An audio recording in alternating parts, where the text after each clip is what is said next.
मेरा तो जीवन माँ तेरी सेवा में लग जाए, बार बार हम जन्म तेरी गोदी में माँ पाए। भारती, जैसा नाम वैसा काम। कोरोना जैसी महामारी में जहां एक ओर अपने भी अपनों का साथ छोड़ गए, वहीं दूसरी ओर सेवा भारती द्वारा लोगों की बढ़ चढ़कर सेवा की जा रही है। और इस महामारी से लोगों को बचाने के लिए सेवा भारती के स्वयं सेवक भारत में ही नहीं अपितु पूरे विश्व में सेवा का कार्य कर रहे हैं। सेवा भारती की स्थापना 8 अप्रैल 1979 को बाला साहब भाऊराव देवरस जी द्वारा की गई थी। यह राष्ट्रीय स्वयंसेवक संघ का अनुषांगिक संगठन है जो कि सेवा के कार्य करता है।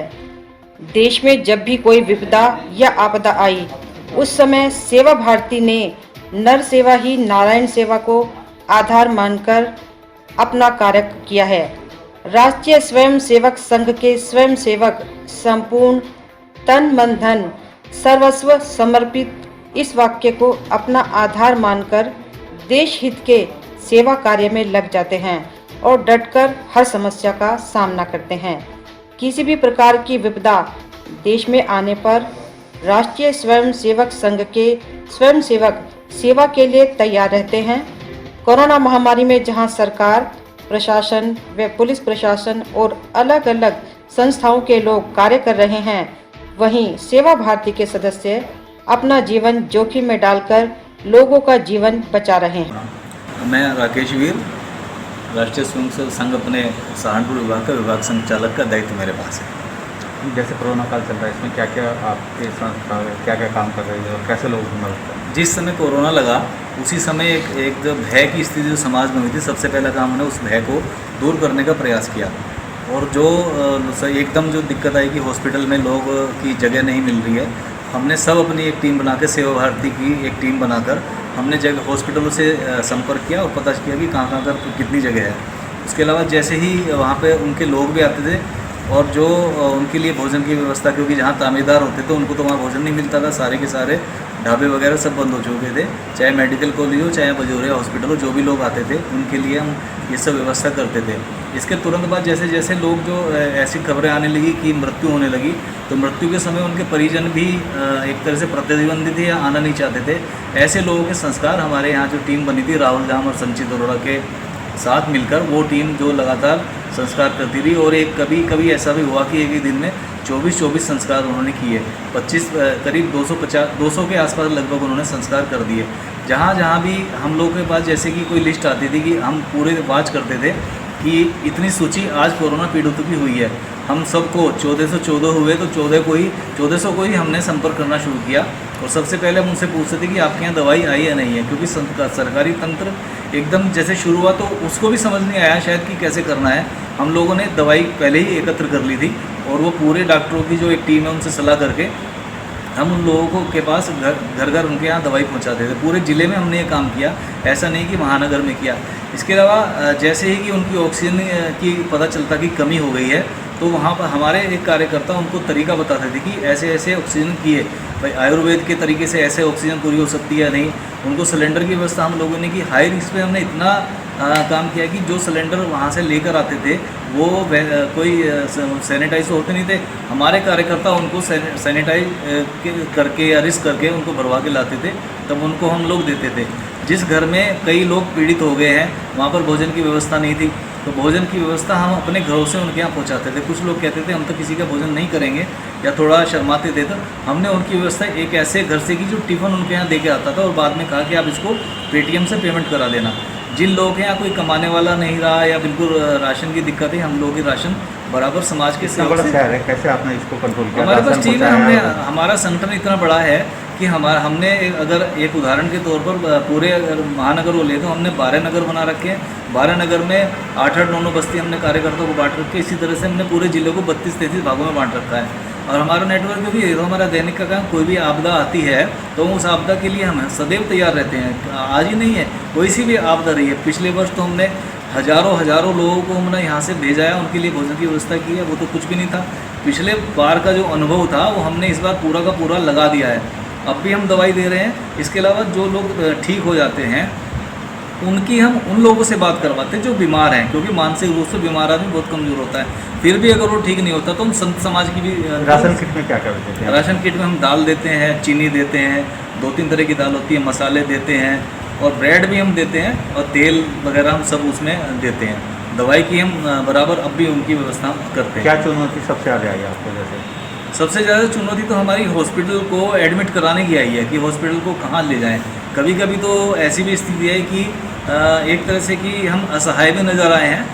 हमने भी अपना मनोबल हमारा भी टूटा है एक बार को, लेकिन हम जल्दी उभर भी आए हैं क्योंकि समाज का सहयोग और हम उसके अलावा हॉस्पिटलों का भी हमें सहयोग, क्योंकि हम उनसे बराबर संपर्क में रहते थे कि कितने सीट वहाँ पर, कितने बेड वहाँ पर खाली हैं, और वो हमारे सहयोग से मतलब हम लोग भी मान्यता जैसे मौतें होती थी तो उनका अंतिम संस्कार किस तरीके अंतिम से? संस्कार जो हम उनको बॉडी जो शव है वहाँ पर पहुँचता था, और शव पहुँचने के बाद जो वहाँ पर अगर उनके परिजन कोई आ गया तो ठीक है, अगर नहीं तो हम निःशुल्क लकड़ी भी हमने व्यवस्था कर रखी थी, लकड़ियों की व्यवस्था और सब सामग्री की व्यवस्था हमने। क्या कार्यकर्ताओं को डर नहीं लगता था कि जैसे कोरोना? नहीं, उन लोगों को कोई डर नहीं लगता था जो इस काम के लिए निकल गया। रात के 2 बजे भी अगर हॉस्पिटल से किसी का फ़ोन आ गया कि मुझे पानी की आवश्यकता, तो हमारा कार्यकर्ता वहाँ दौड़ा चला जाता था, जबकि हम लोगों ने उस कार्यकर्ता की एक तरह से डांट कहें या शिकायत कहें उसकी की है, जिससे कि वो आगे से ऐसी गलती ना करे, क्योंकि पीपी किट के बिना जाना अंदर वहाँ पे बहुत गलत होता था। हम लोग निरंतर हैं और आगे भी करते रहेंगे सब। आगे क्या प्रयास है? और आगे प्रयास है कि जो एक तो हमने वैक्सीनेशन का बहुत ज़्यादा, जहाँ भी वैक्सीन होती थी वहाँ पर हमारे कार्यकर्ता खड़े होते थे और पानी की व्यवस्था वहाँ पर रखते, जिससे कोई दिक्कत ना है। इसके अलावा हमने बहुत ज़्यादा टेस्टिंग की व्यवस्था की, हमने बहुत सारे कैंप लगवाए जिससे कि लोग टेस्टिंग के लिए खुद टेस्टिंग में निकल कर आएँ, और जब जैसे ही किसी को जुकाम हुआ हमने कहा भी टेस्ट करा, और उस टेस्ट कराने के उसमें जैसे जैसे टेस्ट हुए हैं तो बीमारी उससे कम हुई, क्योंकि टेस्ट करने के बाद वो जो बंदा है वो घर नहीं रहा। जिन बच्चों के परिवार खत्म हो गए, जिन बच्चों के परिवार खत्म हो गए उनके लिए हम शिक्षा की व्यवस्था कर रहे हैं, और हमारे यहाँ 2-3 विद्यालय ने हमें लिख कर दिया है। सरस्वती विहार है, प्रज्ञान स्थली, विद्या भारती है। विद्या भारती ने तो पूरे के पूरे प्रदेश में ये घोषणा की है कि हम उनकी जो सारी की सारी व्यवस्था हम करेंगे, कि कोई बिल्कुल अनाथ हो गए हम उनको पालने की व्यवस्था हम करेंगे। आगे आने वाले टाइम में? और आगे आने वाले टाइम में हम प्रयास कर रहे हैं कि लोग जैसे कि अपना योग वगैरह कह रहे हैं, हम अपने शिविर लगा रहे हैं, ऑनलाइन शिविर लगा रहे हैं, ज़्यादा से ज़्यादा हम अपने हवन सामग्री का विस्तार करके जिसे हम घरों में यज्ञ करें, वातावरण शुद्ध हो, क्योंकि इस तरह से घर में अगर सबका बैठना भी इकट्ठा हो गया तो वो सकारात्मक रहेगा और बीमार कोई नहीं होगा, निश्चित है। अच्छा, आगे क्या मैसेज देना चाहते हैं कि जैसे अब महामारी खत्म? ये महामारी है, मतलब इसको तो हम ये समझते हैं कि ये इस महामारी से इतना भयभीत होने की आवश्यकता नहीं है। एक तरह का बुखार है, बीमारियां पहले भी आती थी, ये भी आएगी, चली जाएगी, इसमें कुछ भी ऐसा नहीं है। जीवित रहेंगे और निश्चित रूप से हम हिंदू हैं और दबा के काम करेंगे, घबराने की इसमें 1% भी कोई ज़रूरत नहीं है। हम विजयी हैं, विजयी होकर रहेंगे। सेवा भारती द्वारा कोरोना महामारी में प्रत्येक दिन गरीब, बेसहारा, असहाय लोगों के लिए भोजन के पैकेट तथा कोरोना से पीड़ित घरों में जाकर लोगों को भोजन उपलब्ध कराया और इन परिवारों को हर संभव सहायता करने का आश्वासन दिया। विनोद कुमार, विभाग संगठन मंत्री, सेवा भारती सहारनपुर। सेवा भारती किस तरीके से कार्य कर रही है इस फील्ड में? हम लोगों ने शुरुआत में पूरे जिला सहारनपुर की जो कार्यकर्ताओं की टीम थी उसे कोरोना सेवा आपदा के नाम से व्हाट्सएप पर एक व्हाट्सएप का ग्रुप बनाया और उसमें सभी को टोली वाइज कार्य दिया। किसी को राशन का कार्य, किसी को गैस का, तो किसी को दवाइयों का, किसी को काउंसलिंग से मरीजों से बात करने का, तो हमने सबको व्यवस्थाएं बनी थी। तो उसमें जो है एक हेल्पलाइन नंबर हमने सेवा भारती के नाम से जारी किया, जिसे मीडिया के द्वारा, अखबार के द्वारा जन जन तक पहुँचाया गया, और जिनकी जो भी समस्याएं थी वो हम ग्रुप में डालते थे व्हाट्सएप से, और जो संबंधित टोली के सदस्य थे वो उसका समाधान करते थे।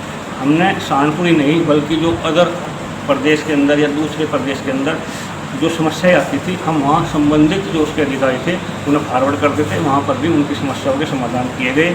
और यहाँ पर अगर किसी चीज़ की आवश्यकता होती थी और वो यहाँ उपलब्ध नहीं होती थी तो हम उस ग्रुप के माध्यम से उन लोगों तक सेवा भारती क्या क्या चीज़ें उपलब्ध कराती है? सेवा भारती भोजन, राशन, दवाई, काउंसलिंग के द्वारा उन्हें जो भी उनकी समस्या होती थी उन्हें सबको दूर करती थी, और वो आज तक भी कर रही है लगातार। अब तक कितने लगभग किट वितरण कर चुके होंगे? जैसे सामान के लोगों कितने लोगों तक पहुँचा? प्रतिदिन जो है 100-125 किट के हिसाब से हम कर रहे हैं, रेगुलर चल रही है इतनी तो।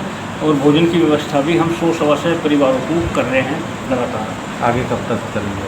ये जब तक भी लॉकडाउन रहेगा तब तक हमारी योजना है, और उसके बाद भी हम जो इससे प्रभावित हुए हैं, जो आर्थिक रूप से अभावग्रस्त हैं, उन सबको भी हम सहायता देने की योजना बना रहे हैं, और उसमें उन्हें भी लाभ होता है। सेवा भारती ये मान के चले कि सेवा भारती का काम लोगों की सेवा करना, उनकी इस आपदा में हाँ। उन लोगों को सेवा भारती का काम समाज के अंदर सेवा करना, सामाजिक समरसता करना और स्वावलंब बनाना, ये सेवा भारती के मुख्य काम है। लोगों से क्या कहना चाहेंगे? जैसे हम ये कहना चाहेंगे कि इस कोरोना आपदा में सामाजिक समरसता बना के रखें, एक दूसरे का सहयोग करें, और मिलजुल कर इस आपदा से हम विजयी हो करेंगे, ये हमारा विश्वास है। मेरा तो जीवन माँ तेरी सेवा में लग जाए, बार बार हम जन्म तेरी गोदी में माँ पाए, करते रहे तेरी हम माता चाकरी। माँ भारती, माँ भारती, माँ भारती, माँ भारती, दीप जलाकर हम सब माता करते तेरी आरती। माँ भारती, माँ भारती, माँ भारती।